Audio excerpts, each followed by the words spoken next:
Amém, aleluias. Glória a Deus. Enquanto as crianças se dirigem para as suas salas, vamos abrir as Bíblias no capítulo 15 de Êxodo e o verso de número 27. Êxodo capítulo 15, verso de número 27. Êxodo 15, 27, já está na tela também para facilitar. E eu vou ler direto da tela, ali para ler a mesma versão que está na tela.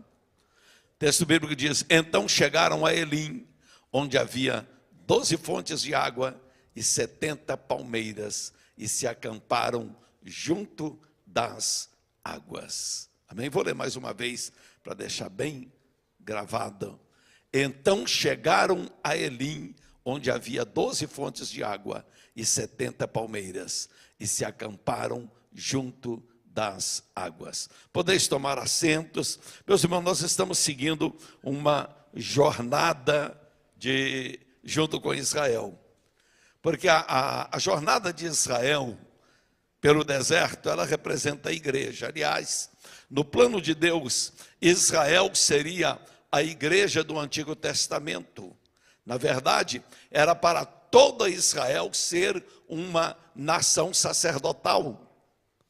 Foi por causa dos pecados de Israel, em especial, quando Israel faz um bezerro de ouro no meio do caminho e acaba se voltando contra Deus, contra os seus princípios, a sua vocação. Foi que Deus, então, a partir dali, escolheu apenas uma das tribos, a tribo de Levi, para ser a tribo sacerdotal.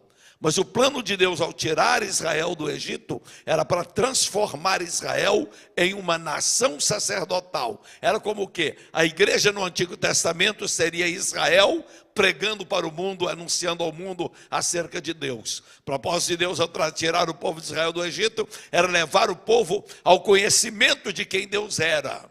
Lembre-se que mesmo Moisés, que Deus falou com ele ali no monte, pessoalmente, cara a cara com Moisés, mesmo Moisés chegou para Deus e diz: Deus, mas se me perguntar quem é o Senhor, eu não sei dizer. Ou seja, ele não tinha ainda o conhecimento de quem Deus era. Então a jornada pelo deserto seria uma jornada para o povo também conhecer a Deus, saber quem Deus era, conhecer a Deus. Então é uma tipologia clara da igreja no Novo Testamento, da nossa caminhada. Por isso nós estamos este ano começando com a jornada de Israel pelo deserto. Nós abrimos com Josué, mostrando o que ainda falta para conquistar, e depois voltamos à base, ao início, a importância de que primeiro começa-se tudo com a adoração, depois da adoração, o milagre, e depois do milagre nós vimos que aconteceram problemas também. Pararam em Mara, foi a última mensagem, não a da ceia aqui, mas a mensagem anterior. Pararam em Mara, e ali em Mara, eles acabaram murmurando. Mara, ela não anula o cântico de Moisés. Lembra que quando quando eles atravessaram o Mar Vermelho, foi uma festa muito grande. Moisés cantou, compôs um salmo e cantaram aquele salmo, celebraram fortemente, porque Deus havia aberto o Mar Vermelho, eles atravessaram o Mar Vermelho. Mas Mara, para eles, era um lembrete da tensão que pode haver entre a fé, o milagre e o problema. Mara nos lembra, irmãos, que na vida cristã, por mais que hajam milagres, haverá sim momentos de tensão. Haverá momentos em que nós seremos tentados a esquecer o nosso propósito neste mundo. E às vezes, até murmurar. Não devemos, mas somos tentados. A jornada de Israel, então, irmãos, é o modelo histórico teológico para a igreja nos dias de hoje. Então, mesmo após milagres, vai haver desafio que testam a nossa confiança em Deus.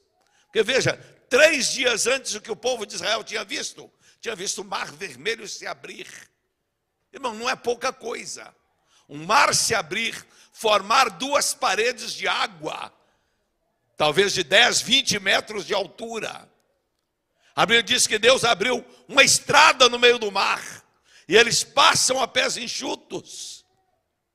Aquele aperto de Faraó com seu exército entrando atrás deles, querendo os apanhar para os matar ou para os fazer voltar para o Egito. Então tudo isso acontece 3 dias antes. Aí atravessam, tem o cântico da vitória, tem Miriam liderando um culto pentecostal ali no meio do deserto, ou depois da travessia do mar. E logo depois, 3 dias depois, chegam em um lugar onde as águas estavam amargas. E ali, irmão, naquelas águas amargas, foi a grande prova para o povo. E nós observamos aqui no texto, é que parece que o que leva a murmuração, que leva o povo, foi a expectativa que se criou. Imagina o que é atravessar o Mar Vermelho, caminhar 3 dias, e a Bíblia diz que a água acabou. Mas o interessante, não tinha água, mas ninguém murmurou. Estavam caminhando 3 dias sem água para beber, mas ninguém murmurou. Murmuraram quando? Quando houve uma desilusão, uma decepção. Quando encontram água, aí cria-se uma expectativa. Chega no lugar e tem água. Para quem está com sede, é uma expectativa muito grande. Oba, tem uma fonte de água. E agora vamos a ela. E a Bíblia diz que era uma fonte. Eles eram 12 tribos, mas era uma fonte só. Eu imagino, irmãos, que naquele momento, quanta gente não quis correr à frente. Será que se organizaram? Bem, vamos organizar por tribo, vamos fazer uma fila, cada tribo vem beber primeiro. Não, eu imagino aquela correria, toda a gente para beber água. E de repente, o primeiro que põe daquela água na boca, sente que a água está amarga, não mata a sede, ela não consegue saciar. Então, é essa situação. Muitas vezes na nossa vida, irmãos, são as decepções, que a gente esperava uma coisa e não é aquilo que a gente esperava, que nos leva a fazer aquilo que não devemos fazer, que nos leva a murmurar, a reclamar. Então o povo de Israel, naquele instante eles passam por essa decepção, a prova da amargura. O que eles não sabiam, e eu quero já anunciar o tema para hoje, o que eles não sabiam, irmãos, é que ali bem perto estava Elim. Eles param em Mara, as águas estão amargas, o que fazer no meio da amargura? É olhar para frente, irmãos. É confiar no Deus que abriu o Mar Vermelho. Quando você enfrentar uma amargura, quando você enfrentar um momento difícil na vida, olha para trás, para 3 dias atrás, e lembra que há 3 dias atrás Deus estava abrindo o Mar Vermelho para você. Mas a gente, no momento da amargura, a gente esquece tudo que Deus fez. A gente esquece de que foi Ele que nos tirou do Egito com mão poderosa. O povo de Israel esqueceu de todos os milagres que aconteceram no Egito. O povo de Israel esqueceu que Deus foi capaz de abrir o mar e fazer com que o mar virasse 2 montanhas de água de um lado e de outro. E eles passaram no meio do mar. Esqueceram de tudo isso por causa da decepção que enfrentaram. Irmãos, Jesus ele nos advertiu: no mundo tereis aflições. Então o crente vai ter aflição. O crente que não tem aflição neste mundo, alguma coisa talvez esteja errado com ele. Porque Jesus disse que nós vamos ter. Ele não diz talvez tereis, ele diz no mundo tereis aflições. E o que é que nós vamos fazer? Qual é o nosso comportamento no momento em que estamos enfrentando a aflição? O texto bíblico vai nos mostrar, irmãos, de que há alguma coisa mais pela frente, além das nossas aflições, além das dificuldades, além das lutas, dos problemas, tem alguma coisa pela frente. Há um Deus que provê todas as coisas, irmãos. Quando Israel chega então a Mara, eles não sabiam que Elim estava tão perto. A crise parecia para eles definitiva, acabou. Chegamos ao lugar, não tem água, caminhamos 3 dias no deserto e não há mais nada a não ser amargura. É o fim da jornada para nós. O que eles não sabiam é que logo a seguir, no mesmo capítulo, poucos versos adiante, irmãos, a Bíblia resume em um verso só. Chegaram a Elim, onde havia o quê? 12 fontes de água. Agora não é uma fonte de água amarga. Agora Deus tem 12 fontes de águas boas. Então veja, irmãos, para cada amargura que você enfrenta, Deus tem 12 fontes saudáveis para você. Aqui é o poder de Deus, irmãos. É o Deus da provisão. Ele sabia que Israel ia passar por ali. Quando pregamos essa mensagem, nós mostramos aqui que quem levou o povo de Israel para ali não foi Moisés. A Bíblia diz que durante o dia, uma coluna de nuvem os guiava. Durante a noite, se eles tinham que caminhar à noite, uma coluna de fogo os guiava também. Então eles iam para onde a nuvem ia, eles iam para onde Deus estava levando. Então se chegaram a um lugar de águas amargas, eles chegaram porque Deus levou. É o Deus que te leva a passar por um lugar de águas amargas, o Deus que permite que você passe por alguma amargura, Ele tem um oásis para você lá na frente. Ele tem um oásis.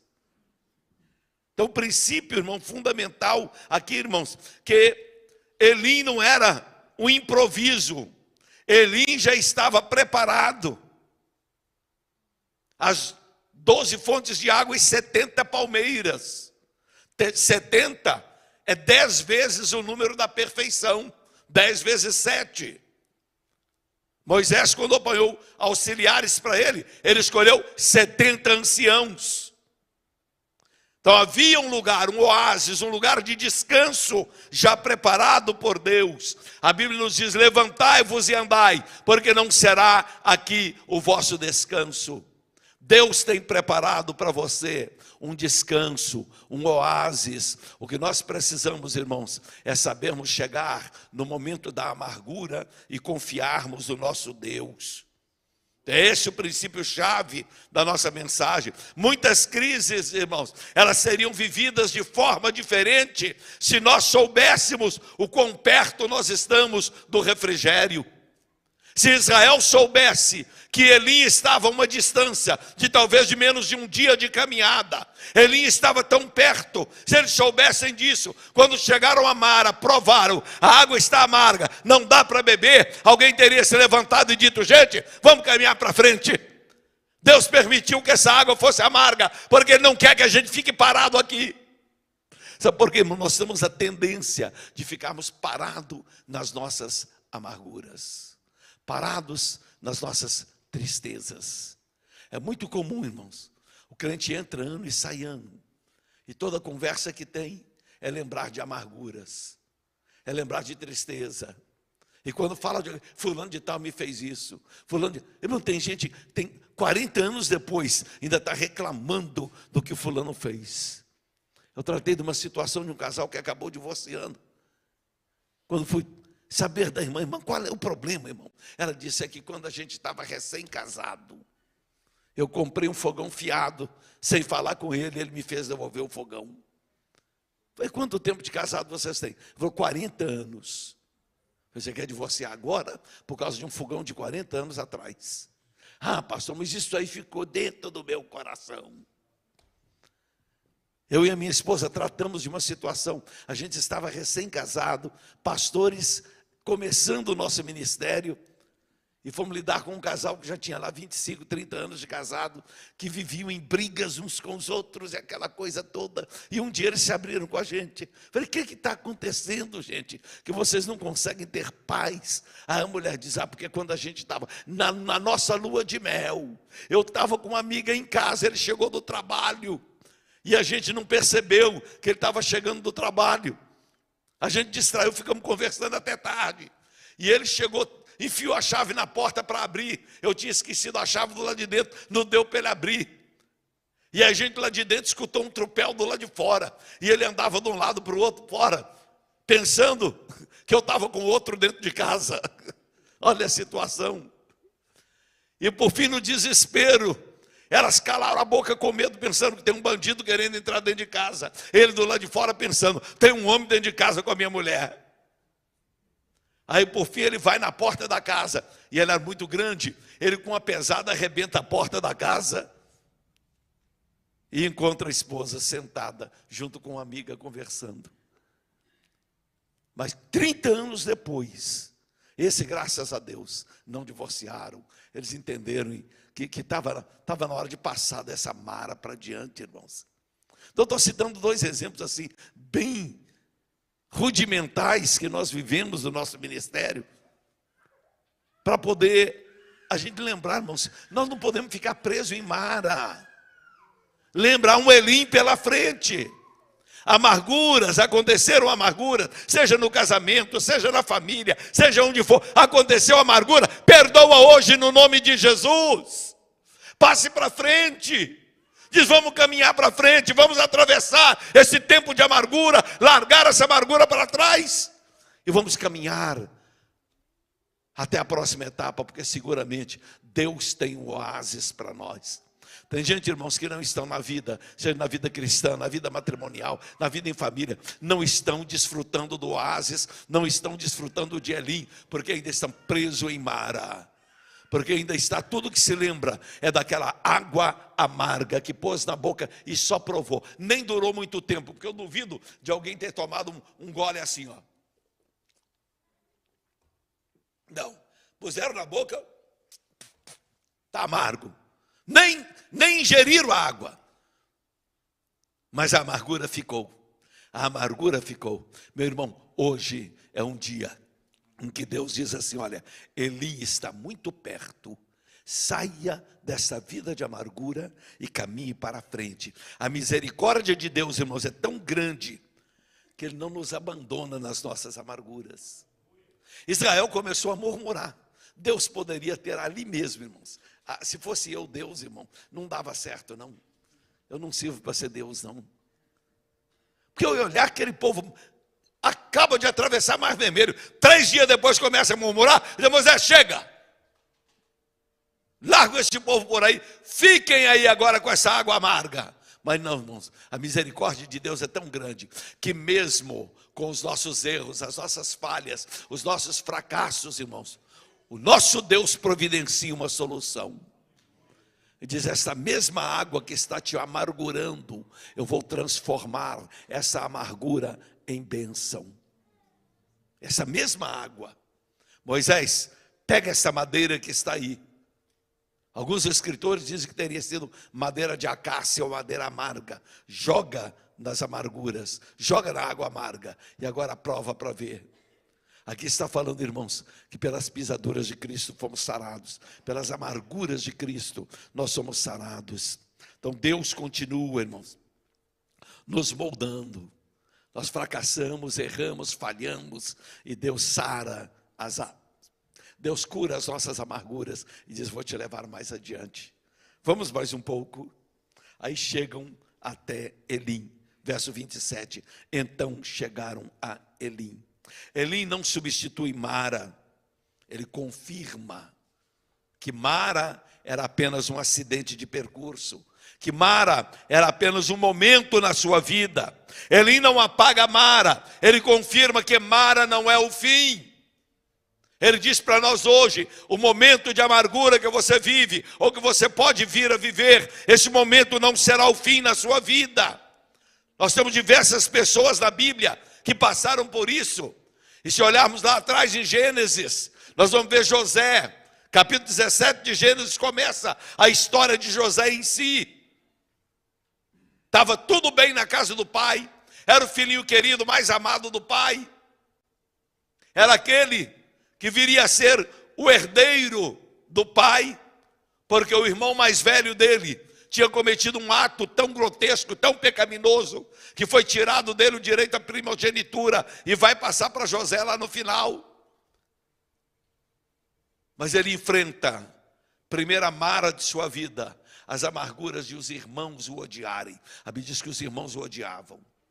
Ele enfrenta uma situação que um dia vai ter com os irmãos jogam em uma cisterna seca, em um poço, para morrer ali, para abandonar dentro de um poço. E como se não bastasse, tiraram dali, venderam como escravo. E os irmãos conhecem toda a história. Eu não vou pregar de novo toda a história de José, mas ele vai passando etapa por etapa, enfrentando as suas maras, até vir parar numa prisão no Egito. Mas nós encontramos lá na frente, quando ele chega, o que podemos dizer no seu Elim. Porque ele chega ao trono do Egito, a uma posição agora em que José era o verdadeiro governador de todo o Egito. Ele encontra com seus irmãos e diz o seguinte: vós intentastes o mal contra mim, porém Deus transformou em bem. Ou seja, para mim o tempo com vocês foi uma passagem por Mara, mas eu tinha um sonho de chegar a Elim. Eu tinha um sonho em que Deus iria mudar essa situação. Meu irmão, não abandone o seu sonho de chegar ao oásis. Não abandone o seu sonho de chegar a Elim. Caminhe adiante.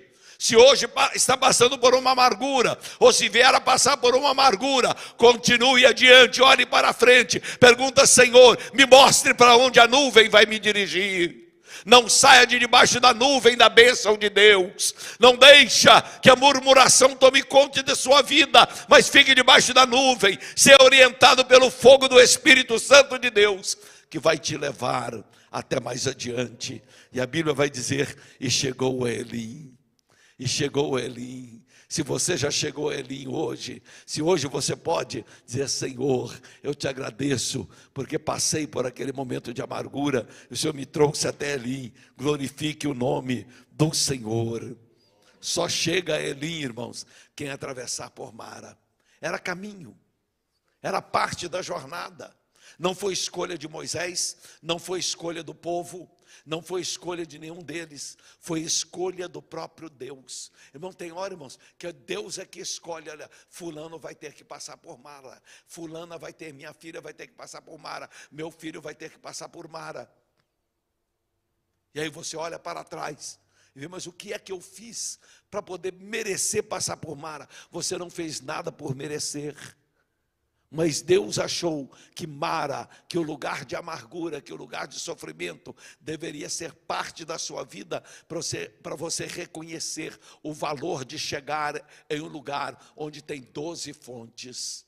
Ali era uma fonte de amargura, agora tem 12 fontes de doçura. Pense nisso, meu irmão, pense nisso, minha irmã. O Deus que nós servimos, Ele tem muito mais para nos oferecer do que as aflições deste mundo. Paulo disse que as aflições deste mundo não são para comparar com a glória que em nós há de ser revelada. Há coisas maiores pela frente. Deus não cancela os capítulos difíceis da nossa vida, não. Eles existirão, mas Ele conecta esses capítulos difíceis com o propósito de Deus para nós. Ele vai ligar e depois a gente vê: olha, valeu a pena, valeu a pena. Jó, ele chegou a dizer: olha, antes eu te conhecia de ouvir falar, mas agora, Deus, os meus olhos te contemplam. Ele falou isso depois de quê? Depois da amargura, depois do sofrimento. Elim é prova, irmãos, de que Deus se importa com você. O povo estava em Mara, murmurando, reclamando, e Deus estava preparando um oásis para ele. Mesmo com o povo murmurando, Deus estava preparando fontes. Comecem a jorrar, porque a Bíblia diz em Isaías que foi Deus quem abriu aquelas fontes no deserto. Não quer dizer que existiam antes, mas fala que Deus abriu fontes no deserto. Aí Deus está preparando fontes. Meu irmão, Deus está preparando fontes para a sua vida. Deus está nessa jornada espiritual, Deus está preparando fontes, e quantas você precisar, Ele vai colocar na sua frente. Deus está preparando, irmãos, para cada fonte de amargura, 12 fontes de doçura. Para cada trecho de deserto, um oásis com palmeiras, para o povo se descansar, para o povo se deleitar ali, parar por um pouco de tempo, um repouso. Então Deus se preocupa com a nossa situação, com os nossos repousos. Deus vê o cansaço do caminho. Ele sabia: esse povo está caminhando 3 dias seguidos, param em Mara, decepção. Eu preciso providenciar um descanso para ele. E aí o nosso Deus, irmãos, funciona agora como se ele fosse trabalhando para nós. Nós é que temos que trabalhar para ele. Agora Deus trabalhando para nós, diz: eu vou na frente. Eu vou na frente, eu vou preparar o oásis para os meus filhos. Eu vou preparar o descanso para os meus filhos. E Deus está ainda hoje, irmãos, continua ainda hoje, preparando o descanso. Deus ainda alimenta. Deus ainda dá descanso, dá direção. E Ele escreve um novo capítulo na nossa vida. Porque para Israel, irmãos, agora ia ser um novo capítulo. Tinha o capítulo de Mara, agora é o capítulo de Elim, onde o povo agora vai se lembrar. As crianças vão poder parar para descansar, para brincar. Tinha criança no meio, irmão. Israel saiu com crianças do Egito. E sabe que criança precisa de vez em quando correr, brincar, saltar. E até então as crianças só estavam caminhando pelo deserto durante 3 dias. Aí Deus disse: eu vou preparar um lugar e vai ter água suficiente, porque a criança gosta de brincar com água. Se for no deserto quente, mais ainda, Deus falou: eu vou providenciar água para as suas crianças brincar. Bom, Deus se preocupa com os seus filhos também.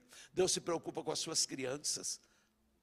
Deus está preocupado não é só com o seu glória a Deus e aleluia. Ele está preocupado que as crianças também cresçam, conhecendo, experimentando quem é Deus, o poder de Deus. Quando nós olhamos na Bíblia, nós encontramos um outro relato muito especial, que é do profeta Elias. Elias passou por momentos assim também, que podemos ver, é a jornada de Israel no deserto. Ele passa por um momento de um milagre muito grande. Ele passa por um momento em que cai fogo dos céus. E o povo todo celebra: só o Senhor é Deus. Aqui é Deus mesmo que fez isso. E consome o holocausto que ele fez. Aí logo a seguir, a notícia chega no ouvido de Jezabel, a esposa do rei. E Jezabel diz: olha, assim me faça Deus e outro tanto, se daqui a 24 horas, se amanhã por esse mesmo horário, eu não tiver arrancado a cabeça de Elias fora. Sabe o que acontece, irmãos? Elias começa a enfrentar a amargura. Ele se amargura todo, foge para o deserto, pede para morrer. Meu Deus, agora tem uma mulher querendo me matar. Ele esqueceu, irmãos, o Deus que derrotou 850 profetas, 450 profetas de Baal, 400 profetas de Azera.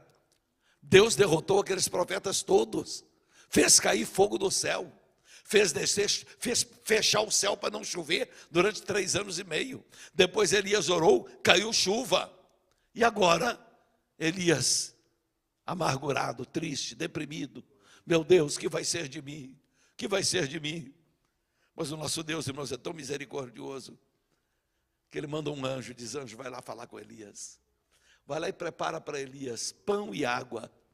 O que Elias precisa é comer, beber. Tem hora, irmão, que tudo que a gente precisa é um pedaço de pão, né, Adivan? Epa! Está triste, está aborrecido. Dá um pedaço de pão, dá um prato de comida, um churrasco.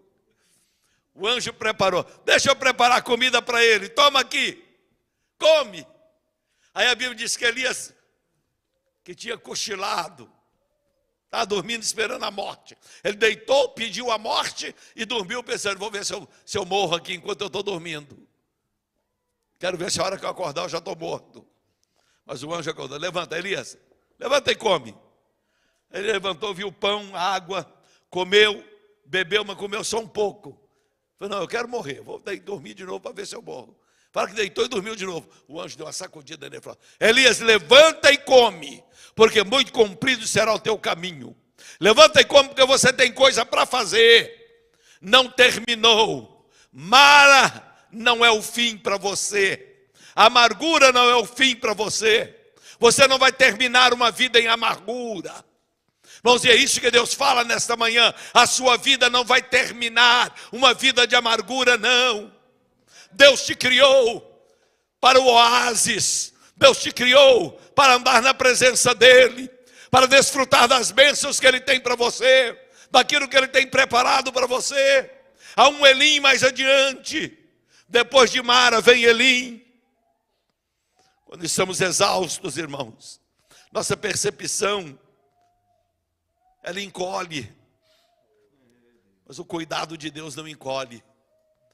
Elias, de tão exausto que ele pensou: não adianta, não tem mais nada. Deus falou: tem sim, Elias, tem sim, tem pão do céu para você, tem água que eu vou providenciar nesse deserto para você. Irmão, tem pão do céu para você nesta manhã, tem alimento do céu para você nesta manhã. Mas eu quero que entenda uma coisa: Elim estava tão perto, mas Elim não era para ficar. Elim era apenas para recuperar as forças. Elim era apenas para se recuperar das decepções, das águas amargas de Mara. Elim era apenas para descansar do cansaço, recuperar as forças do cansaço de 3 dias de caminhada pelo deserto. É assim que Deus faz para nós, irmãos. Então eles teriam que caminhar adiante, mas agora parem, Elim. Há um momento, irmão, na nossa jornada espiritual, o nosso Deus tão misericordioso, Ele vai providenciar para nós esses momentos. O que não podemos é querer dizer como os discípulos, Pedro, Tiago e João, que subiram ao monte com Jesus, e lá naquele monte Jesus transfigurou, apareceu falando com Jesus, Moisés e Elias, e eles ficaram encantados com aquela aparição gloriosa. Fala que o rosto de Jesus transpareceu. Jesus, ele ficou agora como com seu corpo, com a sua aparência celestial, gloriosa. E os 3 viram para Jesus, Jesus, é bom a gente ficar aqui. Vamos ficar aqui. Vamos fazer 3 cabanas aqui. Uma para o Senhor, uma para Moisés, outra para Elias. E a gente fica aqui só cuidando das cabanas, ficamos por aqui. Jesus falou, não, vamos descer o monte, tem mais coisa. Então, Elim, irmãos, é um momento em que nós recebemos de Deus um refrigério, em que recebemos de Deus um novo alento, mas já não é para ficar por ali, não. É para nós prosseguirmos, porque tem mais trabalho pela frente. Elim é para nos dizer, olha, tem coisa pela frente. Irmãos, agora eu quero alertar uma coisa. Quando você está passando por um momento de bonança, quando você está passando por um momento de Elim, de refrigério, de tudo bem, Deus está te dizendo, prepara para os novos trabalhos, para as novas batalhas que há pela frente. Prepara para a nova jornada. É uma etapa apenas, irmãos. A nossa jornada só termina no arrebatamento da igreja. Então nós não podemos parar em Elim e dizer, agora ficamos por aqui, 70 palmeiras, 12 fontes de águas, eu vou morar por aqui mesmo. Não fique morando no deserto, não faça do deserto a sua habitação permanente, mas faça daquele lugar apenas um lugar de um repouso temporário para poder caminhar. Escute a voz do Senhor dizendo, levantai-vos e andai, porque não será aqui o vosso descanso. O perigo não está em parar para descansar, o perigo está em confundir o oásis como destino final. 4, quem sobrevive a Mara, aprende a valorizar Elim. Irmãos, a gente só entende o momento digamos, do oásis de Deus na nossa vida, das bênçãos de Deus na nossa vida, se a gente conseguiu atravessar pelos momentos difíceis, pelos momentos de provas. Só quem já passou por isso. Irmão, só quem já teve que comer a comida assim bem regrada mesmo, e ser dividido assim, olha, uma colher para você, uma colher para você, uma colher para você, e não dá para satisfazer a todos, sabe valorizar o dia que tem um banquete na frente. Uma pessoa que foi criada a vida inteira com banquetes, não sabe o quanto o banquete é importante.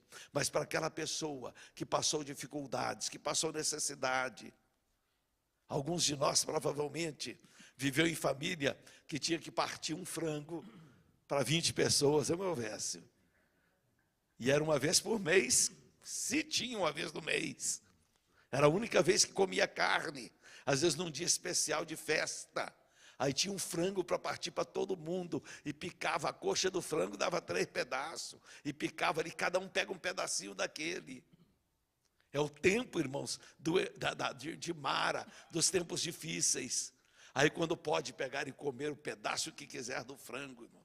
Para mim o maior sonho era comer um peito de frango inteiro. Poder comer um peito de frango, isso era um sonho para mim. Hoje eu escolho aquele pedaço mais cheio de osso ali perto do pescoço. Hoje já não me importa. Mas é a diferença entre quem passou por Mara, quem sofreu, aprendeu o que é sofrimento, e aí quando chega na bonança, a gente sabe agradecer ao Senhor. E a gente agradece, Senhor, eu te agradeço por onde estou agora, mas me prepara, Senhor, para seguir mais adiante. Paulo, ele disse assim, eu sei estar abatido e sei também estar forte. Eu sei passar necessidade sem ter abundância. Nós precisamos desse aprendizado na nossa vida. Isso é a vida cristã. Nós precisamos entender, irmãos, Davi foi outro que aprendeu. Para ele, irmãos, ele sobreviveu às amarguras da vida. E olha que não foi fácil. A partir do momento que Davi, aliás, dentro de casa, a gente já percebe que Davi, ele era discriminado. Porque tinha uma festa em casa, os irmãos todos ficavam para o banquete, Davi ficava no campo cuidando de ovelha. Ele não era chamado para estar no... Alguém tem que cuidar da ovelha. Então Davi, fica você cuidando das ovelhas. Que hoje nós temos visita em casa e vai matar um cordeiro, nós vamos comer carne assada, você fica lá no campo, a gente guarda um pedaço para você. Depois é ungido o rei. Os irmãos se voltam contra ele. Tornam-se inimigos de Davi. Davi vai na batalha, lá onde eles estavam, os irmãos na batalha, e os irmãos de Davi chegam: o que é que você veio fazer aqui, rapaz? Você é um bisbilhoteiro, o que é que você está fazendo aqui? E aí vai, depois enfrenta a perseguição de Saul, de Doeg. Irmão, foi tanta luta, tanto sofrimento que até Davi chegar ao trono. Mas sabe o que Davi fala quando ele chega ao trono, irmão? Salmo 119, verso 71. Guarde isso e vê se você tem coragem de falar a mesma coisa. Foi bom eu ter sido afligido. Irmão, só Davi mesmo para falar isso. Passou por Mara, passou por angústia, passou, e depois quando ele chega lá na frente, ele diz: foi bom eu ter sido afligido. Eu aprendi muita coisa com sofrimento. Eu aprendi a valorizar a Deus. Eu aprendi a valorizar a palavra de Deus. É isso, irmãos. A aflição vem para nos ensinar coisas. Se a gente não passar por ela, a gente não vai conseguir de maneira alguma valorizar o lugar onde nós chegamos. As amarguras do processo educam o coração para a gratidão. E enfim, ele revela, irmãos, o caráter de Deus. O propósito de Deus para Israel era para Israel conhecesse a Deus, irmãos. Era conhecer a Deus. Aí Deus leva em Mara, mostra para eles em Mara que mesmo na murmuração, Deus foi misericordioso, perdoou e mudou a situação, e prepara para eles um oásis, mostrando: a esse o meu caráter. Eu sou o Deus que sara as águas amargas. Eu sou o Deus que cura as suas amarguras. E o Deus que prepara para você um oásis, uma vitória lá na frente. Aquilo tinha a ver com revelação de Deus, irmãos. Para quem pensa que aquilo era só ensinando a caminhar pelo deserto, ensinando submissão, nós estamos mostrando quem Deus era. Era o Deus da provisão. Era Deus dizendo: eu sou Jeová Jirê, o Deus da provisão. Vocês achavam que iam viver por um deserto sem água? Quando viram uma fonte só de águas amargas, pensaram que não valeu a pena sair do Egito, porque pensava que o Deus não era capaz de prover para vocês. Eu sou o Deus da provisão. Coloquei 12 fontes para vocês. Um oásis com 70 palmeiras, um lugar aprazível para vocês. Elim revela o caráter de Deus, irmãos. O nosso Deus, ele sempre provê. O Deus que testa o crente é o mesmo que prepara o cordeiro. Mas de onde é que o pastor tirou isso? Onde é que o pastor vai? Nós vamos agora para Abraão. Nós vamos agora pegar e levar o lado cristocêntrico da mensagem. Deus provou Abraão, testou Abraão. E o teste foi sério, foi tão pesado, que Abraão não compartilhou nem com a esposa.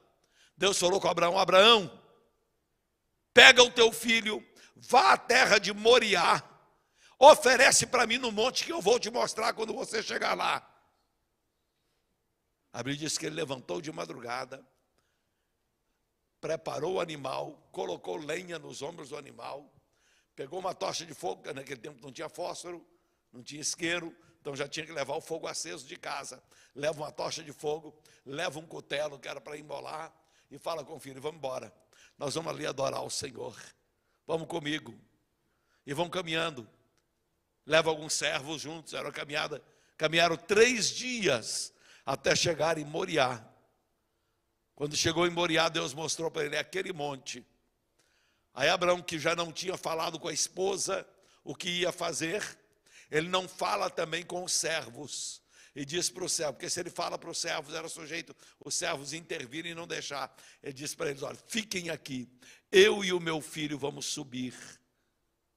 E tendo adorado ao Senhor, nós vamos voltar. Ele não levou nem o jumento. Por que ele não levou nem o jumento que estava com a... Ele podia levar a carga, a lenha no ombro do jumento. Mas os servos iam pensar assim, olha, ele sempre vai adorar levando um cordeiro para oferecer. Hoje ele está levando um jumento. Abraão vai oferecer um jumento a Deus? Não. Ele diz, fica aqui. Pegou a lenha, e o filho já era forte, irmãos, que já aguentava carregar uma carga de lenha suficiente para queimar um cordeiro todo. Então não é pouca lenha. Então ele bota no ombro do filho a lenha, pega o cutelo e o fogo e vão subir. Meu filho, vamos lá, vamos adorar a Deus. Vamos adorar a Deus. Aí o filho faz a pergunta, irmãos, que foi lá no coração do pai. Diz, pai, eu estou vendo o fogo, estou vendo a lenha, mas e o cordeiro? O Senhor esqueceu o cordeiro. O Senhor sempre, eu estou habituado a ver o Senhor adorar, o Senhor sempre leva o seu cordeiro para o sacrifício. Mas Abraão, irmãos, que conhecia o Deus que ele servia, ele disse, Deus vai providenciar o cordeiro para si. Eu vou fazer. Deus mandou, eu vou. E a Bíblia diz, irmãos, que Abraão foi até o último instante, chegou a preparar o altar, o filho ajuda a construir o altar, depois arruma a lenha no altar, depois de arrumar a lenha no altar, está na hora de dar a notícia para o filho, meu filho, Deus me mandou te sacrificar, Deus falou comigo, para te colocar em cima dessa lenha, e te degolar aqui, e botar fogo em tudo, você é o sacrifício. Irmãos, pais nesta manhã, olha a importância do filho ter certeza de que Deus fala com o pai. O filho, se não tivesse certeza de que o pai tinha comunhão com Deus, irmãos, Isaac devia ser muito mais veloz do que o pai. Pai que já estava com 114 para 115 anos de idade, e Isaac, seus 14 para 15 anos de idade, ficava fácil Isaac descer aquele monte correndo e falar, eu não, pai. O senhor não me pega, não. Mas Isaac sabia, meu pai tem comunhão com Deus. Se Deus falou com meu pai, e meu pai falou que a gente vai subir a adorar a Deus, e depois nós vamos voltar junto, pai, pode me amarrar. Pai amarra a Isaac, põe em cima da lenha. Eu imagino, irmão, naquele instante, quando ele levanta o cutelo para degolar, a Bíblia diz que Deus bradou desde os céus. Eu diria assim, não deu nem tempo de descer e falar com Abraão cá embaixo, não. Deixa eu gritar daqui antes que esse cutelo baixa. Ele diz, Abraão, não faças tal. Para. Você agora provou que teme a Deus. Aí Abraão não faz, olha para o lado e fala que ele vê um cordeiro atado, um cordeiro preso no meio do mato. Aquele cordeiro apontava para Cristo. Então, irmãos, o Deus que nós servimos, irmãos, é o Deus que nos prova, mas também é o Deus que provê. Se passamos pela prova, pode ter certeza, esse mesmo Deus vai providenciar para nós a salvação. E toda esta caminhada do povo de Israel pelo deserto, irmãos, aponta para Cristo, está apontando para Cristo. Lá em Mara, a madeira colocada nas águas amargas é a cruz de Cristo. O oásis, irmãos, Jesus diz assim, vinde a mim todos que estáis cansados e oprimidos, e eu vos aliviarei. O oásis também aponta para Cristo. As águas, as fontes apontam para Cristo, porque a Bíblia diz, e todos beberam da mesma pedra que eu seguia, e a pedra era Cristo. Então tudo é Cristo nessa jornada, irmão. Israel não está entendendo que eles estão caminhando, e Jesus é que está caminhando com eles. Então, meu irmão, se Deus não te tirou da jornada, é porque tem um oásis para frente. Se Deus não te pegou em Mara, quando você murmurou, quando você pecou, quando você fez coisas que não devia, e Deus não te matou, pode ter certeza, é porque Ele decidiu um oásis para você. Ele escolheu para você o oásis. Ele decidiu: eu vou te perdoar. Então, meu irmão, minha irmã, se o inimigo tentar te convencer de que você não foi perdoado, de que o que você fez foi grave demais para receber o perdão, olha, o pecado de Israel e Mara foi grave demais. Murmurar contra a autoridade de Deus. Mas Deus escolheu, diz: eu vou perdoar, eu vou sarar e eu vou providenciar um oásis. Então, nesta manhã eu quero orar. Parece que olhando daqui, parece que são todos crentes. Mas eu gosto sempre de fazer o convite. Se alguém não tem certeza da salvação, ou quem sabe o inimigo vinha te perturbando, dizendo: olha, para você não tem perdão não, rapaz. Você fica tentando ser crente, mas não adianta não.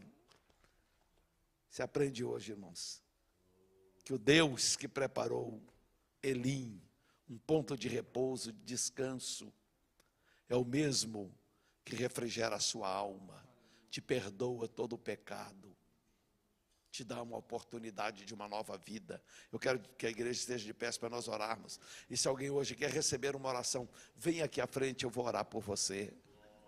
Vem à frente.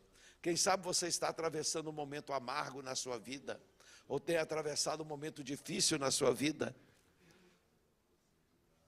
e quer pedir a Deus: Senhor, me ajuda hoje, Senhor, a caminhar para Elim. Apaga essas amarguras, ó Senhor. Alguém quer receber a oração? Eu quero orar por você. Aleluia.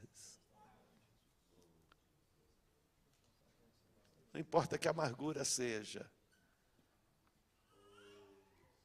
os problemas, as dificuldades, essa preocupação com a imigração, irmãos, tem um oásis logo na frente. Pode ser que essa situação de ICE, tudo isso tenha amargurado a vida de alguns dos irmãos, mas confia no Senhor, que o oásis está na frente. Quem sabe um dia de caminhada, amanhã você chega em Elim, e você vai vir dar o testemunho: pastor, eu fui lá na frente e não sabia que Elim estava tão perto para mim. Meu irmão, Elim está tão perto para você. Você pode não imaginar o quão perto está, mas há um Deus aqui que te leva até lá. Oremos ao Senhor. Querido Pai, eterno Deus, Senhor, aqui estão, Senhor, as tuas filhas, o teu filho, Senhor, que vem aqui à frente, Senhor. Não sei, Senhor, que tipo de mara, Senhor, possa estar adiante no caminho deles, ó Pai. Mas o que eu sei, Senhor, é que adiante, depois de Mara, a Elim, há um lugar de repouso, há um lugar de paz, há um lugar de descanso, há um lugar, Senhor, em que o Senhor os leva ao refrigério. Pai querido, toma em tuas mãos os teus filhos, resolvendo, Senhor, as situações, os problemas, ó Senhor.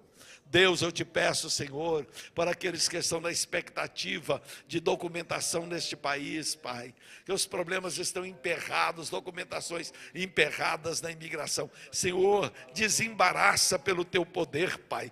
Tira, Senhor, o teu povo de Mara, Pai, e leva-nos até Elim, leva-nos, Senhor, até o lugar do repouso, leva-nos até o lugar, Senhor, do refrigério, Pai. Abençoa, Senhor, o teu povo, abençoa a tua igreja, Senhor. Atenda, Senhor, para o clamor de cada um, Senhor. Os que vieram aqui à frente, os que estão lá no seu lugar, mas estão contando para ti, Senhor, qual é a amargura que estão passando, qual é, Senhor, a angústia, Senhor, que às vezes aperta a alma, mas vem agora pelo teu poder, por tua misericórdia, Pai, livrar de todas as angústias, levar até a fonte de água viva, Senhor, até o lugar das 70 palmeiras, Pai. Em nome de Jesus, põe a tua bênção sobre o teu povo. Leva cada um em paz para os lares. Guarda-nos, ó Deus. Em o nome do Senhor e Salvador Jesus Cristo. É o que eu te peço, Pai, em nome de Jesus. Amém. Que a graça do Senhor e Salvador Jesus Cristo, o grande amor de Deus E a comunhão do Espírito Santo ser com todos nós agora e sempre. Amém. Glória a Deus. Próximo domingo, irmão, nós vamos comer maná, viu? Sexta. Nesta sexta-feira nós temos vigília a partir de 10.